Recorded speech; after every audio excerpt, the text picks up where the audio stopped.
All right. Hey, folks, Bunk here, Bunkman Hangout. Hey, before I forget, because I will forget by the end of this video, if you could like and subscribe my brand new YouTube channel, it is greatly appreciated. So thank you.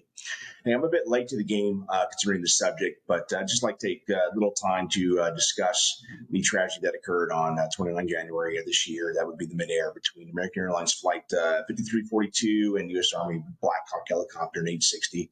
That cost the lives of 67 people. Had enough time now to read articles and listen to the news and watch YouTube videos and hear about people speculate as to what happened based on the facts as we know it. And what I'm seeing are a lot of emotions, which makes sense because people died and died needlessly.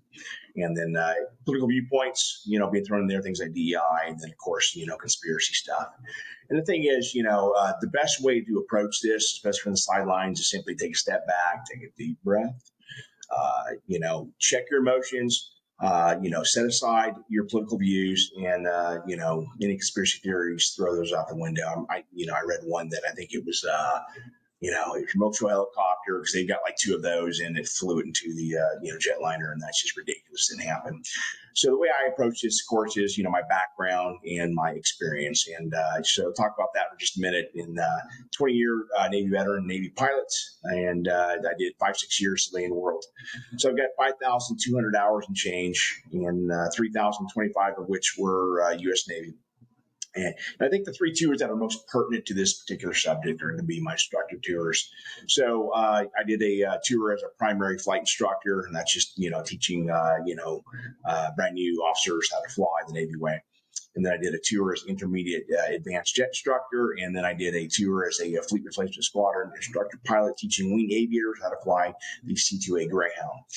In addition, I sat on two safety boards for two different mishaps involving T-45s. Luckily, the crew on both jets, they ejected safely and lived to fight another day. And then I have a master's degree from Embry-Riddle Aeronautical University. It's a master's in aeronautical science with an emphasis in aviation safety. Now, I'm not bragging because that degree honestly falls under the category of underwater basket weaving. And I can tell you, percentage-wise, whole numbers, what it's done for me. And the number looks like the capital letter O.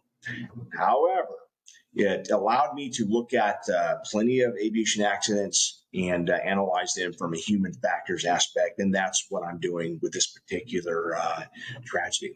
Okay. So first thing, the NTSB is going to look at is, they're going to look at the pilots, and it's going to be their toxicology reports, if they, on drugs, alcohol, that sort of thing. And the next thing you're going to do is they're going to start, from day one flight school, and they're going to look at these pilots, and they're going to look at things like trends. And what do I mean by trends? Well, what kind of pilot was the captain? What kind of pilot was the warrant officer? Were they proficient at just the basic air work, heading, altitude, airspeed, and then the further along they get, like, the warrant officer, obviously, he's a aircraft commander, and, he was given a check ride. So, they're going to look at every piece of paperwork that was ever written about him. And so when I step back and I look, let's look at the captain. That it seems to me that she was kind of on the low side. She had 500 total hours. That's going to be my low side. And I assume 250 of that or half of that ish was flight school. And please, if there are any Army aviators, you correct me if I'm wrong in the comments.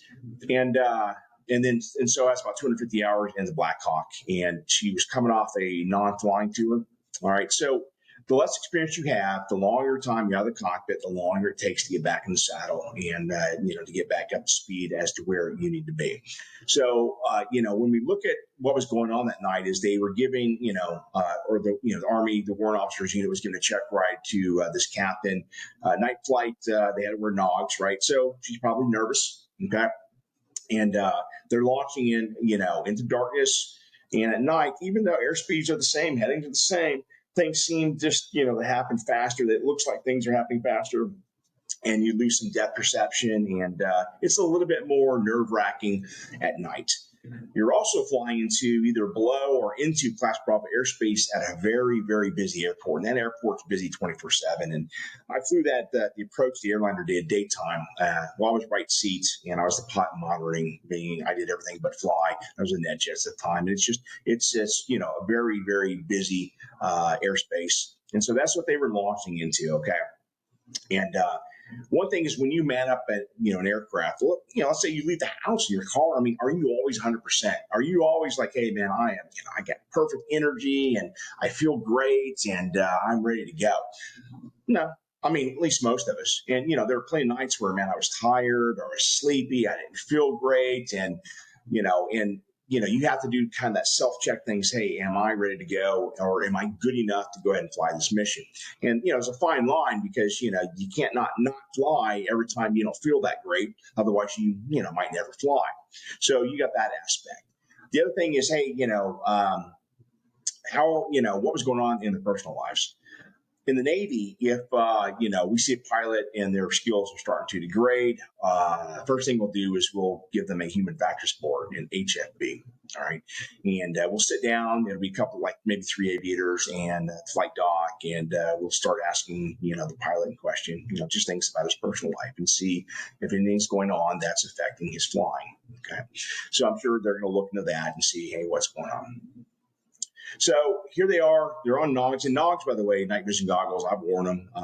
If there's a lot of light like there, is in DC, it's sometimes it's kind of difficult to see and make out objects. And so they take off, and I was able to see right after it happened. A friend of mine's air traffic controller, she sent me video of its path, and what I saw were a lot of heading and altitude deviations. And it looked like at some point, like plus or minus 300 feet.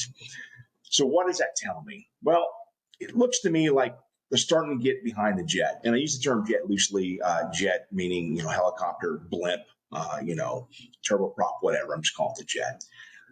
When you start to get behind an aircraft, usually one of 3 things happen.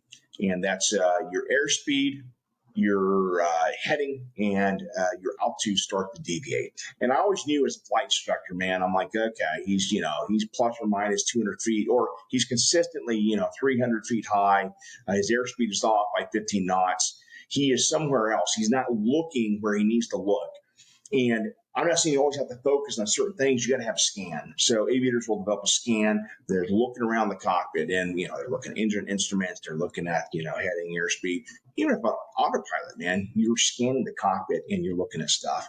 And the more experienced you get, the quicker you become at your scan, et cetera, et cetera. Okay, so there's something called CRM, crew resource management, and that's, talking between each other, and that's, the crew working together as a team, to enhance safety. All right.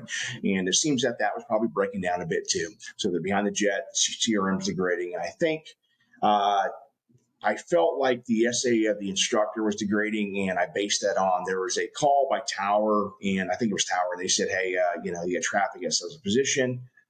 Maintain visual separation. He says, Roger, traffic sight, request we maintain visual separation, something to that effect. And which is very odd because they just told you, hey, you can maintain visual separation. You're coming right back and you're asking. And so, at that point, it's like, okay, he's not really hearing them. He's not really understanding them. The other thing that I understand too is I think it was a New York Times article where she just ignored the air commander and just she didn't turn to a heading. And so 2 things. One is they weren't necessarily directives, but the other thing is this: is that look, man, he's the aircraft commander. Okay, so that means he is responsible for the safe conduct of crew and craft. All right. So if he says, hey, come left 20 degrees to avoid traffic, and she doesn't do it, it's not like it's like, oh, well, I guess that's it, man. That's all we can do. We're just going to hit the other aircraft. No, he can take control. So he can just move it, right? He can take control and move the aircraft out of the way, out of harm's way. And that was not done. All right. So to sit there and say, hey, she decided not to do it, or she didn't want to do it, or whatever it was. No. Here's what I think happened. When you start, again, we talked about, falling behind the aircraft. You start not listening. You start not hearing things. And here's two examples, one from a very inexperienced pilot and one from a more experienced pilot. This is way back when I was an instructor, and there was a student solo. So in primary flight training, you have like 5 or 6 solos, and I forget which one this was. I think maybe it was his first one. And he came back in landing pattern. He did a, carrier break. He rolls out, and at a beam, your intended point of landing, you're going to make a call. Sounds something like this. Tower, Bearcat 721, a beam, that's position, 3 down and locked, touch and go, or full stop, whatever he's going to do. All right. So the idea is when he tells them 3 down locked, that's a mandatory call for Navy pilots, is he's looking aside, he's going, yeah, my gear's down locked. Now, if your gear is up, your power is pulled behind a certain detent, and your flaps are set to, let's say, landing flaps. I forget what they were in T-34. And your gear's up, what's going to happen is you're going to get a gear warning horn. It's just going to go bong, bong, bong. In addition, the landing gear handle, that has a big like tire on it, and it's done for a reason. Okay, so oh yeah, that's the gear. And in that situation, if your gear's up, there will be a big red light, and it glows, man. Your landing gear indicator, it'll say up. If it's down, it'll show 3 tires. If it's in between, it has like dash lines or something. All right, and then we had angle attack indexers, and it's 3 little lights, and they're right in front of you, right here. And if your gear is down and locked, it's steady light. If it's up, your gear's up, it's going to flash. So you have those indicators. And so he makes the call. You hear the bonk, bonk, bonk, and tower comes back and says, check your gear. And his response is, Roger, 3 down and locked, bonk, bonk, bonk. The tower made 4 calls to him. And with each one, they said, looks like your gear is up. And he's like, Roger, 3 down and locked. That's all he kept saying. He rolls out the final, and there's an RDO, and that's a runway duty officer. And he says, Bearcat 721, check your gear. Your gear is up, lower your gear. And his response is, Roger, 3 down and locked. Bonk, bonk. So Tower tells him to wave off. The RDO tells him to wave off. And the RDO, which he does not, and the RDO fires a flare. And he waves off like 50 feet above the ground, finally. And the RDO says, hey, Bearcat 721, lower your gear. And full stop. And that was the last flight in the Navy. He obviously was not cut out to be aviator. And afterwards, he was spoken to. Say, hey, what were you thinking? What were you doing? He's like, I was just so focused on flying. I didn't really understand what was going on. I couldn't comprehend what you guys were asking. I just thought my gear was down a lot. Okay. So, but that is pilot he probably had 25 hours, very inexperienced, very much behind the aircraft. So let's talk about an aviator a little bit more experienced. I'm talking about me. And it was my first flight in the T-45. This is October of 2010. Now, my last flight before that was April of 2009. And at this time, I had about 2,200 flight hours. And because I had done a non-flying tour, I was in Korea, so I came back. And I also hadn't flown jets in 14 years.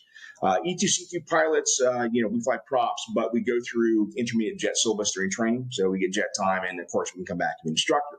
So I, getting the jet takes me forever to start up, and I'm in the T-45C model, and that model has basically glass cockpit, has a working HUD, it's fantastic HUD. But there were about a dozen of the older T-45A models. The only difference was the cockpit, so it really wasn't a working HUD in the A, and the cockpit was analog, old school. It was opposite side, and the cockpits looked nothing alike. Okay, now I had done 10 simulators, 8 of which were in the Alpha, and then 2 in the Charlie. So I get in there, it takes me forever to start because I just don't have a scan down. And I was with a instructor pilot named Natso, great pilot, great guy, but he was really, Natso didn't say much. And so we taxi out, we finally take off, and I think we were going out over the Gulf and to the MOA, and I'm at like 1,500 feet, and I'm just going, I was fluctuating, there's a heading you got to maintain, and finally I hear Natsu, and his voice seems raised. He's like, hey, check your airspeed. Now, he later said that was like the 3rd or 4th time I just wasn't responding to him. And honestly, I never even heard him, I mean, I could hear him, but I just absolutely did. I was so focused on, trying to fly the aircraft. And then he's like, hey, check your airspeed. I'm like, oh, man, where's the airspeed? I'm looking, and I'm like, no, so where's the airspeed? He's like, well, look at your HUD. I'm like, okay, I'm looking. I'm like, where in the HUD is the airspeed? He's like, okay, lower left corner. And I look, like, okay. And I'm going to like 420 knots accelerating. So I'm like, oh, Oh, okay. So I wasn't quite the sky god that I thought I was. But that's just an example of, hey, man, when you get to the point where you're like, oh, man, I was a half mile beyond the jet. I was holding on the slats. So when I look at this tragedy, I think it's two aviators, and I'm not going to judge them in a way that hey, they were bad aviators, but they certainly that night together, failed each other, their CRM, crew resource management, SA, and just was not where it should have been. Okay, and there's a there's an aircraft model. It's called it's James Reason Swiss cheese model. And so basically, you take 4 layers of Swiss cheese, okay, and each stand for something. I'm not going to go into it, but you can look it up. James Reason Swiss cheese, accident model. And so holes are mistakes, and you can line them up, and you can draw a line. And normally, hopefully the line hits a solid piece of cheese. That means no mistakes. Now, it might hit a hole and it goes through, but the next piece, it hits a solid piece of cheese. So, the idea is that, hey, there are mistakes, but, you recognize it and then you mitigate it and you continue on and don't make any more mistakes. Well, if, at some point, sometimes holes line up and the line goes through and tragedy happens. And unfortunately, that's what happened this night. 2 aviators got behind the jet and felled each other. And unfortunately, 67 people died. So anyways, that's my take on it. Please, again, if you made it this far to my rambling, like, subscribe. Thank you. Bunk out.